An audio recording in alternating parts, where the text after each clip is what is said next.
जैसा कि भी आपने वीडियो में देखा तो उसकी चीज़ों को आप समझ लीजिए कि लेबनान में ऐसा क्या हुआ जो इतना भयावह हादसा हुआ। तो समझेंगे कि लेबनान की राजधानी बेरूत में मंगलवार को यानी कि दिनांक 4 तारीख को ये बहुत बड़ा हादसा हुआ। हादसा क्यों हुआ कि तट के पास खड़े एक जहाज़ में विस्फोटक था, यानी कि उसमें पटाखे थे और उन्हीं में ही एक विस्फोट हुआ।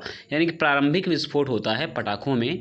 धमाका इतना भीषण बताया जाता है कि 10 किलोमीटर के जो दायरे में घर थे उनको खासा नुकसान पहुंचा है। इसके अलावा अगर मैं बात करूं हादसा क्यों, एक मेन इंपॉर्टेंट फैक्ट की बात करूं तो शिपमेंट में, यानी कि जहां पे जहाज़ पे हादसा हुआ उसके बगल में शिपमेंट था और वहां पर 2750 टन यानी कि 2750 टन अमोनियम नाइट्रेट था और यही एक तरीके से भूकंप का कारण बना, या फिर कहूँ मैं कि एक धमाके का कारण बना, क्योंकि ये एक तरीके का एक विस्फोटक है अमोनियम नाइट्रेट और इसी में ही चपेट में आने के कारण, पटाखों की चपेट में आने के कारण ये इतना बड़ा विस्फोट हुआ है। अंदाज़ा इस बात से लगाया जाता है कि 240 किलोमीटर तक धमाका महसूस हुआ और लेबनान ने बहुत बड़ी क्षति देखी। क्षति $3 बिलियन की हुई है, यानी कि $3 बिलियन करीब 22,540 करोड़ रुपए की क्षति हुई है इस धमाके के कारण। वहाँ के गवर्नर हैं मारवा एबॉट, जो कि रोते रोते मीडिया के सामने आए थे, क्योंकि उन्होंने इससे ऐसा कोई हादसा नहीं देखा था।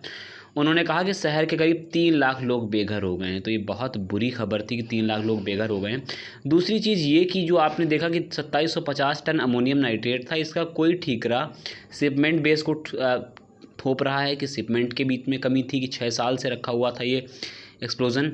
6 साल से ये समझ लो विस्फोटक रखा था उस शिपमेंट में। ये बहुत बड़ी बात हो सकती है, देश की बहुत बड़ी कमी होती है कि हमें यही नहीं पता है विस्फोटक हमारा कहाँ रखा है। प्रशासनिक ढांचे की कमियां हैं, तो इनको सुचारू रूप से पहले बेहतर जगह देनी चाहिए थी कि एक संरक्षित क्षेत्र होता है इन विस्फोटक के लिए, या कहीं विशेष जगह पर इसको रख रखाव किया जाता है। तो लेबनान की एक त्रासदी कहूँगा, लेबनान के अंदर बहुत दुखद ये कांड हुआ है, क्योंकि अभी तक हमने ऐसा कांड हिरोशिमा और नागासाकी में देखा था और ये छोटा मोटा एक नाभिकीय विस्फोट के रूप में सामने देखा गया है। तो प्रे करेंगे कि बहुत ज़्यादा जान माल की हानि ना हो, लेकिन फिर भी 100 लोगों का निधन दिखाया गया। लगभग करीब 4000 लोग आसपास घायल हैं।